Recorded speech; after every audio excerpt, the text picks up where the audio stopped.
सुप्रभात सभी विद्यार्थियों को। हिंदी साहित्य में अपन मुंशी प्रेमचंद की कल साहित्यिक परिचय के ऊपर बात की थी। आज अपन उनकी अगली कहानी यानी गुल्ली डंडा कहानी के ऊपर बात करेंगे। तो गुल्ली डंडा कहानी में देखो लेखक ने क्या प्रतिपाद्य प्रकट किया है, अर्थात इस कहानी को लिखने का मूल उद्देश्य क्या है लेखक का। प्रस्तुत कहानी गुल्ली डंडा में बचपन की यादें संजोई गई है। यहाँ पर बचपन की यादों के ऊपर ये कहानी लिखी गई है। कहानी बड़े कौशल से इस सच्चाई को चरितार्थ करती है कि पद और प्रतिष्ठा, प्रसिद्धि, प्रतिष्ठा का मतलब क्या होता है? प्रसिद्धि, अर्थात किसी भी व्यक्ति का पद और उसकी प्रसिद्धि मनुष्य के बीच नरसंगिक का मतलब प्राकृतिक स्वाभाविक संबंध को समाप्त कर देती है। यानी बहुत अच्छी बात यहाँ पर इस कहानी के माध्यम से लेखक ने प्रकट की है। क्या कि गुल्ली डंडा कहानी में लेखक ने अपने बचपन की यादों को प्रकट करके यही विचार प्रकट किए हैं कि जब मनुष्य अपने किसी पद को प्राप्त करता है, अर्थात किसी प्रसिद्धि को प्राप्त करता है, तो एक मनुष्य का दूसरे मनुष्य से जो स्वाभाविक संबंध है वो स्वाभाविक संबंध समाप्त हो जाता है। कहानी में कथा नायक और गया दोनों बाल सखा थे। कथा नायक यहाँ पर स्वयं मुंशी प्रेमचंद है, ठीक है। दोनों ही बाल अवस्था में बिना किसी भेदभाव के गुल्ली डंडा खेलते थे, ठीक है। तो बचपन में देखो जो स्वाभाविक संबंध होते हैं वो संबंध हमेशा बनाकर चलने चाहिए मनुष्य को, उन स्वाभाविक संबंधों को तोड़ना नहीं चाहिए। कथा नायक जो कि थानेदार का लड़का था, दाव देने के विवाद में गया के हाथों पिट भी गया, परंतु उसने किसी से शिकायत नहीं की। 20 साल बाद कथा नायक जो अब इंजीनियर हो गया, अर्थात इतने बड़े पद के ऊपर अपने को सुशोभित कर रहा था, इतनी अधिक प्रसिद्धि उनको हो गई, उसी गांव में आता है, ठीक है। यानी कि जब लेखक इंजीनियर के पद पर नियुक्त हुआ और उनकी इतनी अधिक प्रसिद्धि हुई, उस समय उनका जो पद था वो पद के कारण वो बचपन के उस स्वाभाविक संबंध को भुला गए और उसी गांव में आते हैं। यहाँ वह बचपन की स्मृतियों को सजीव करने के लिए गया से मिलता है और उसके साथ गुल्ली डंडा खेलना चाहता है, अर्थात उस बचपन की संबंधों को वापस प्रकट करना चाहता है, वापस जागृत करना चाहता है और उस बचपन के साथी गया से गुल्ली डंडा खेलना चाहता है। उसके बहुत आग्रह पर गया खेलता तो है, लेकिन उसके खेल में बचपन वाली बात कथा नायक को नजर नहीं आती है, वो आनंद की भावना नजर नहीं आती है जो बचपन में दोनों साथी अपने स्वाभाविक संबंध को बनाकर खेलते थे। वो आज आनंद की प्राप्ति वो खेल नहीं कर रहा था। यहाँ कथा नायक सोचता है कि उसकी अफसरी गया और उसके बीच दीवार बन गई, अर्थात जो उसका पद है उसका पद ही गया और स्वयं कथा नायक के बीच दीवार बन गया, अर्थात वो आनंद प्रदान नहीं कर रहा। ये दर्शाते हुए कहानी का समापन हो जाता है। इस तरह से इस कहानी में लेखक ने मनुष्य को यही बात प्रकट की है कि मनुष्य को कभी भी अपना पद और प्रतिष्ठा प्राप्त करने के बाद आपसी जो मनुष्य के बीच जो स्वाभाविक संबंध है उन स्वाभाविक संबंधों को नहीं खोना चाहिए, अर्थात उसे बनाकर हमेशा अपने जीवन में आगे बढ़ना चाहिए, क्योंकि वही बचपन के जो स्वाभाविक संबंध है वो बचपन के स्वाभाविक संबंध आनंद प्रदान करते हैं, ठीक है। उस आनंद की भावनाओं में पद और प्रतिष्ठा को बीच में नहीं लाना चाहिए। ये तो इस कहानी का मूल प्रतिपाद्य हुआ, अर्थात इस कहानी को लिखने का लेखक का मूल उद्देश्य है। अब बात करते हैं इसके मूल पाठ के ऊपर।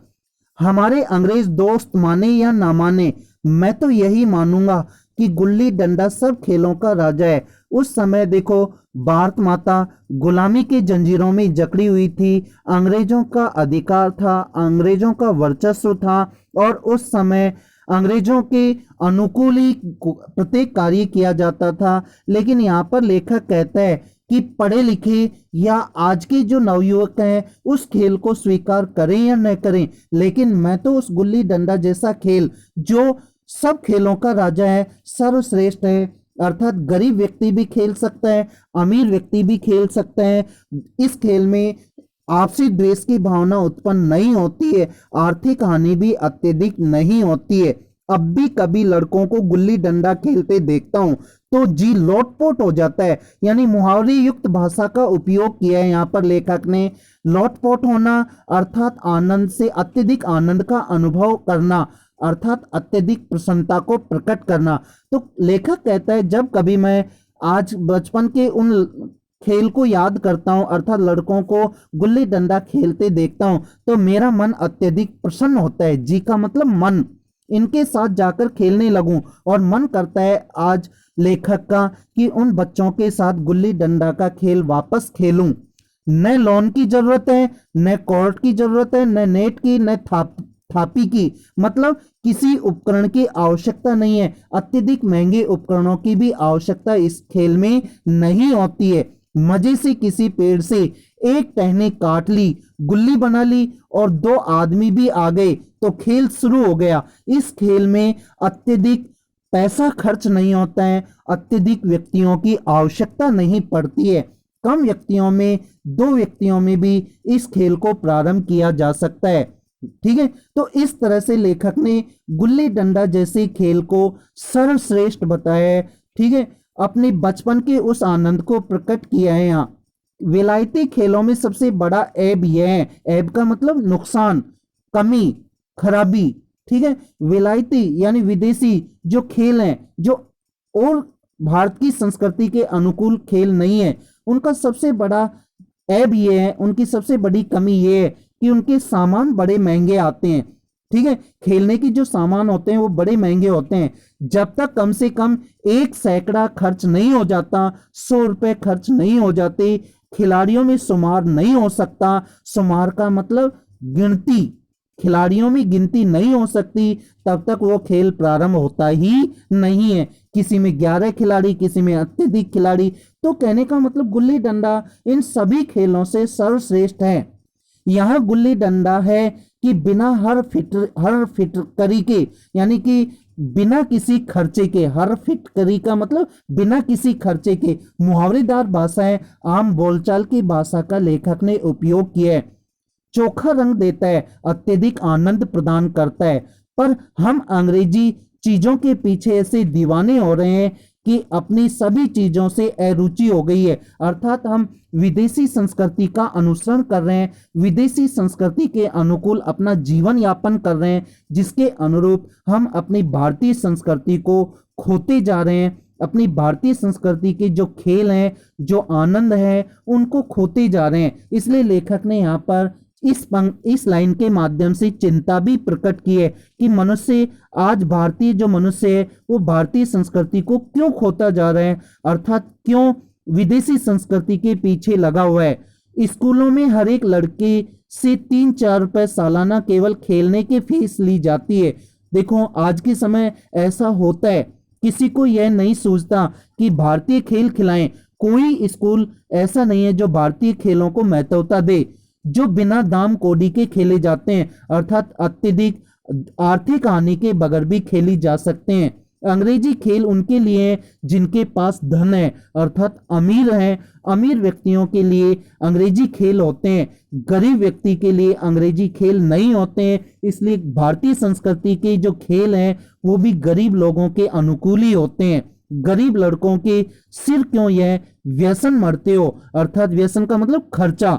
ठीक है, तो गरीब लड़के कब इस खर्चे को सहन कर सकते हैं? गरीब लड़के कभी भी इस खर्चे को सहन नहीं कर सकते। इसलिए गरीब लड़कों को तो भारतीय संस्कृति के अनुरूप वही खेल खेलने चाहिए जो बिना किसी नुकसान के, बिना किसी आर्थिक हानि के अच्छा आनंद प्रदान करते हो। तो इस तरह से लेखक ने यहाँ पर भारतीय संस्कृति की महत्वता को, भारतीय संस्कृति के अनुकूल जो खेल होते हैं उन खेलों को भी महत्वता प्रदान की है।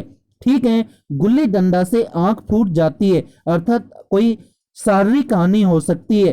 तो विलायती जो खेल हैं उनसे भी तो शारीरिक हानि होती है, लेकिन जो ऐसी खेल ऐसा खेल जो बिना किसी आर्थिक हानि के खेला जा सकता है, अत्यधिक आनंद की अनुभूति करा सकता है, वो खेल सिर्फ गुल्ली डंडा है। तो यहाँ पर लेखक ने इस कहानी में अपने इन्हीं विचारों को प्रकट किया है कि एक तरफ भारतीय मनुष्य भारतीय संस्कृति की पालना नहीं करता है, इस तरह से लेखक ने इसके ऊपर चिंता भी प्रकट की है। तो दूसरी तरफ भारतीय संस्कृति की जो खेल है उन खेलों की महत्वता को प्रकट किया है, और एक तरफ यहाँ पर जो बचपन के जो मानवीय संबंध है वो मानवीय संबंध हमेशा मनुष्य को बनाकर चलना चाहिए।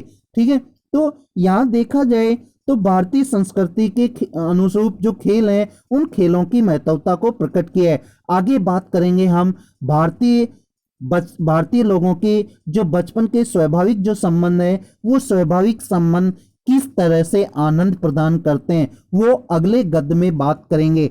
आज के लिए इतना ही पर्याप्त है।